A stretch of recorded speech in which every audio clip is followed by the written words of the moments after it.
So we're going through cast member secrets, things that Disney may not want you to know, exaggerations, rumors. Are they true? This is part 2 of 3. Let's jump in.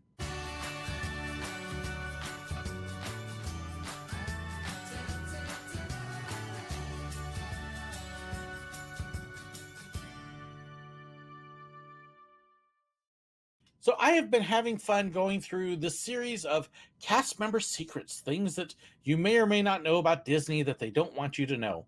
We're about a third of the way through the list of things that I have been sent, and we're going through letting you know, is it true? Is it not true? Is it exaggerated? How does it work? And having a lot of fun. So hope you're enjoying it. If you haven't seen part 1 yet, go check that out. Part 3 will be coming up later too, but let's jump on in. So let me pull this thing back up for you. This is where we left off. We are now at number 40. Step onto the red carpet.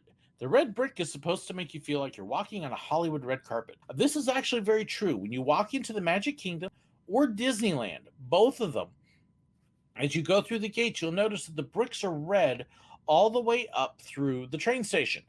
And that is designed to kind of give you that feel like walking on the red carpet at a Hollywood grand opening. You're about to enter a grand play in production. You're about to see this huge thing all play out, and you have a role in it. And so you get to walk the red carpet into the park, and then as you come out on the main street, it changes, and now you're in the actual living movie production kind of thing. So yes, it's a really neat deal that many people don't even realize they're doing. The pavement colors and what's there has a role to play. Everything does. It's actually really cool that way. The animals on the Jungle Cruise. The original idea was to have real animals incorporated into the ride. After Disney, Walt, realized this wouldn't be practical. It's not so much he realized. People told him, Walt, you can't have real elephants and giraffes and hippos there. It's not going to work. Safari Ride used to have real animals? No, it didn't. It never had real animals. Walt talked about it and they talked him out of it, and it was a good thing. The only time it's ever had real animals, you'll have real birds that will fly in. And then in Florida, you do occasionally, because it's Florida, have a real gator that will end up in the water. And when they realize it, they haul them out. But no, never used to have real animals. Did at one point have live alligators involved in the scenery? Not on purpose. And the animals were not removed after a tragic accident resulting in death. That is confusing a very sad incident that happened at the Grand Floridian with a toddler playing on the beach when they told people don't get in the water and it got ignored. Has nothing to do with Jungle Cruise. No. Completely different things. And you will always have some gators get in because there's millions of them in Florida. Rule of thumb, this is very true in Florida. If you can't see the bottom, don't get in the water. Period. Not safe. Not safe. So don't even think about asking for a Pepsi. Disney's parks are Coke parks. Okay. Yep. Don't call him Mr. Disney. Okay, this is true. Everybody goes first name basis. There is no Mr. whatever. Walt was always Walt. And this is true of anybody who works at the parks. It's always a first name basis. It's meant to try to keep it friendly, to keep it, you still know who your boss is. You still have that respect there. But yeah, it's meant to make it feel a little bit friendlier. So not a biggie. You might end up with a stage name. Okay, let's see. Every establishment requires a name tag. Yep. If you lose your name tag, you're forbidden from walking around without one. That's very true. Cast members who are missing a tag can pick one out from a box of spares. That is very true as well. And this is true at pretty much any theme park. If you don't have your name tag, you will have a name tag, and it's probably going to be somebody else's name, and so you better know who it is. It is not just one or two names. There is this idea that there's everybody's, what is it, Matt from Orlando? Very simply, there's a box of various names, and you look at them, and I've had this happen a couple times because I forgot mine, grabbed my wrong vest, and got there with the one without the name tag. And so you look in and you try to find a name that's close to yours, so when somebody does call you by that, you'll go, oh, yeah. Oh, and you want to look close at where it's from too. Make sure that it's a place you're familiar with. Usually they say Orlando, but or in the case of Disneyland, they'll say Anaheim. But yeah, you don't want to say you're from New York and, oh, look, I've never been there. No two name tags can be the same. However, that is not true. Absolutely not true. Lots of people have the same names from the same place. So don't believe that one. This part, nope, not even close. Let's see. Secret shade of green. Oh, the go away green. Yes. Go away green and bye bye blue.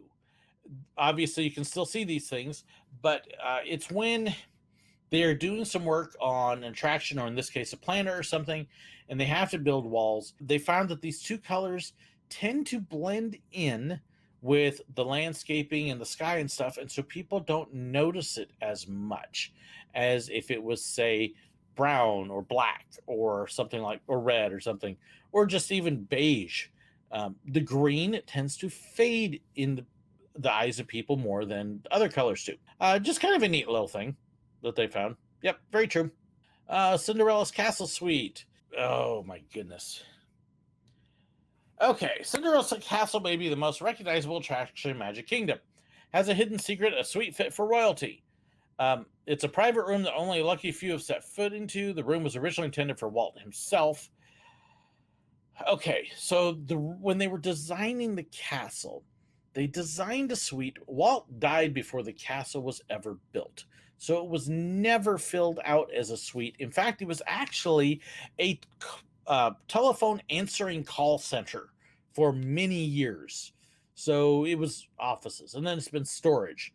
They turned it into the suite in 2006 for the Year of a Million Dreams. And during those 2 years of that celebration, every night they picked a random guest to stay in the suite. Since then, so 2006, 2008, pretty much was when they did the Year of a Million Dreams. I know, year, and it was 2. Since then, they have offered it up occasionally as a prize, but most of the time it stays closed now. Yes, that's what it was. Yeah, I do have friends that have seen it. I have not seen it, but I do have friends that have seen it. They say it's absolutely gorgeous. Disney has a little secret to prevent trash on the ground. Walt Disney made the spacing with the trash cans by eating a hot dog. I don't know if this is true or not. Okay, they are placed 30 feet apart. Absolutely. And it's interesting. Walt was walking and eating a hot dog. He counted the number of steps that he took before needing to throw the wrapper away.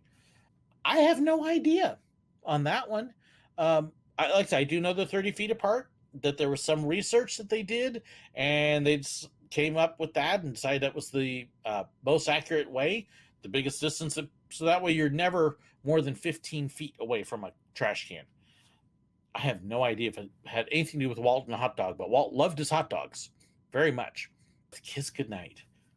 Most Disney goers will visit the park during the day. There's a magical Kiss Goodnight that plays at the park every night after closing time.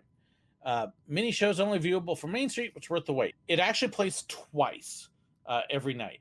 It plays once when the park closes, and then it plays again about an hour after that. The first one is meant as the Kiss Goodnight to the guests. Hey, folks, we're closed. Go away. The second one is for the cast members to say, hey, cast members, thank you for the day. We're closed. Go away. Okay, it's not quite that rude. It's not any big deal.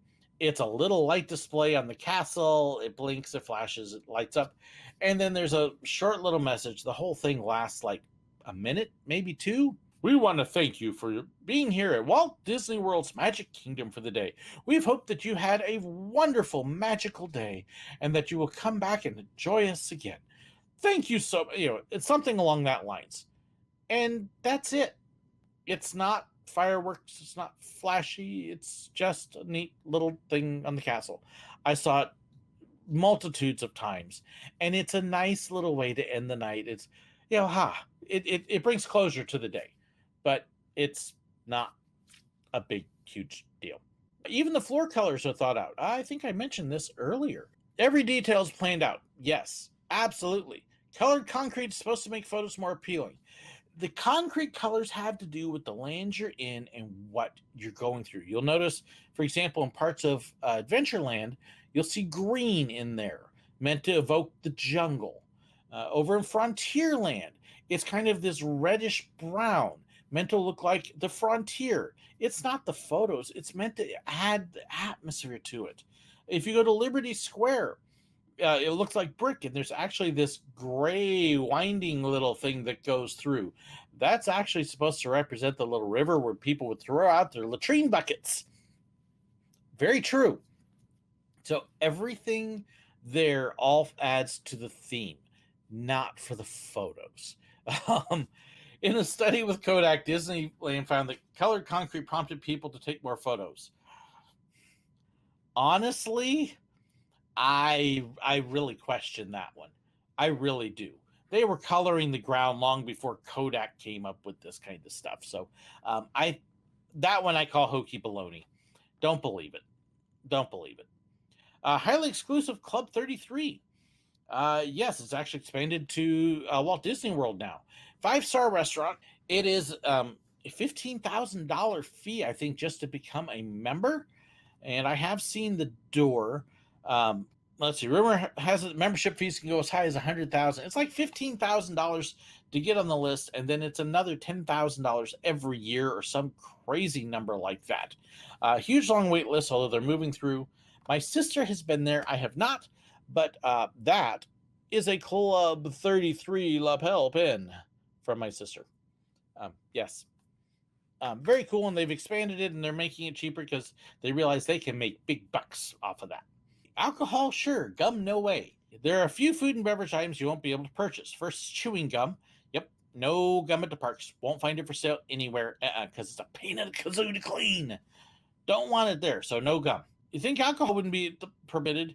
For many, many years, Disneyland and Magic Kingdom had absolutely no alcohol.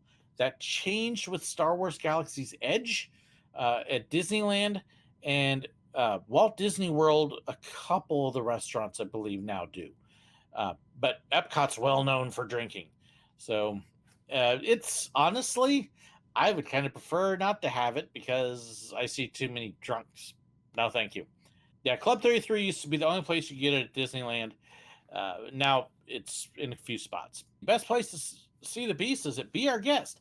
Good luck getting in, but yes, you can meet the Beast there. He does do some other meet and greets, but yeah, Be Our Guest is the best place to meet him. How do they keep the mosquitoes away? Lots of spraying. Lots of spraying. They keep mosquitoes away with liquid garlic.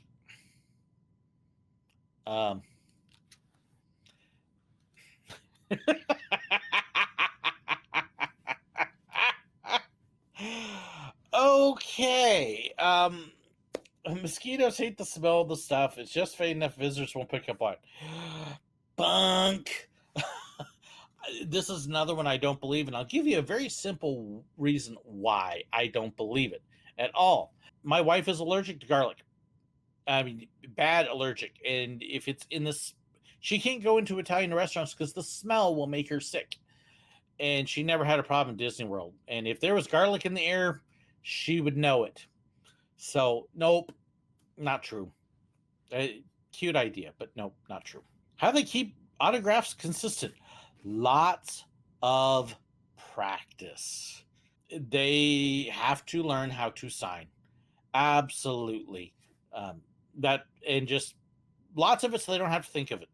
So over and over and over again. Yep. That's very true. The worlds are all kept separate. Each of these parts is decorated and designed to feel like its own little world. What you may not have noticed is how detailed these structures are. Walt had a hand in the design himself. Again, Walt was not involved with the Walt Disney World because he died when they were breaking ground. Disney made it so you can't see or hear other worlds from the different parts of the park. Generally, yes. They do have natural barriers. They're called berms that they have designed to try to separate the lands. But there are definitely times you can hear sounds creep in. It's not perfect by any means, but it is meant to kind of give an inclusive feel. So, yeah, that's true to a point. The hidden Mickeys, they actually came late. So, his likeness is hidden all around the park. Some estimate there are over 1,000 of them. And that's true. They actually were not something that was originally at Disneyland. It was not an intentional thing originally. And I think it started with Magic Kingdom's construction. It might have even been Epcot, but one of them, the Imagineers, started slipping these things in, and it just caught on. And so, anytime they've added a construction, a new ride, or something like that, they've designed Mickey's into it.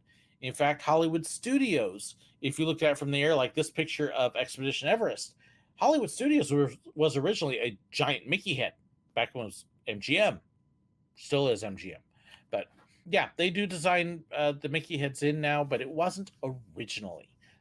Secret hair salon. This isn't that secret. Kingdom Cutters is for cast members only, located under the Fantasyland tunnels.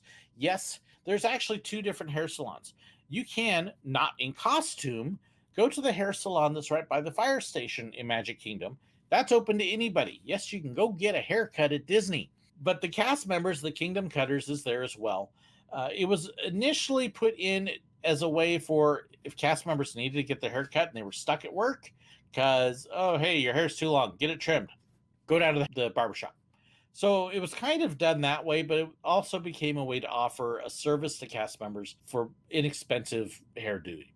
So, yep, it's there. They generally don't, I don't think they do fancy stuff like hair dyeing and things.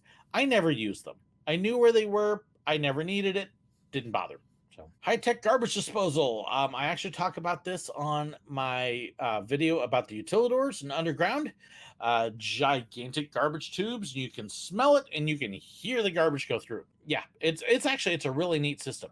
But what they have is they have different places in the park where they will take their trash and rather than dump it into dumpsters or whatever, they dump it into this thing where it takes it down and it can sort it, it can incinerate it or recycle it. It's a really neat system, and there are a couple of videos out online that talk about how this whole thing works. It's actually really cool. And then the last one, the tree of life isn't real. It's not. Oh no! I thought it naturally grew with all those carvings in it.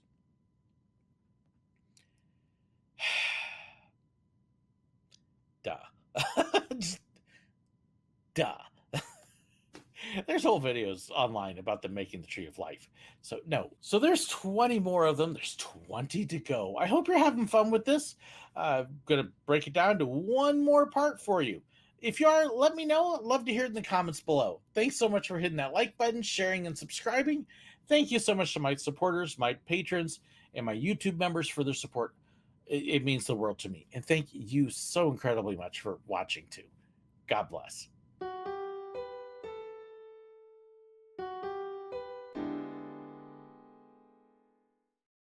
Thank you so much for watching. If you'd like to know about contact information, fan pages, merchandise, and more, please be sure to check the description below. If you enjoyed this video and you'd like to know when I have new ones, well, make sure you hit that subscribe button right up there. And if you want to see another one of my videos, well, I've got a great one for you right here. And a huge thank you to these wonderful people here who support me on Patreon and with YouTube memberships. They get behind the scenes information, special perks, and more. If you'd like to know more about that, well, make sure you check that button right there. Thank you so much.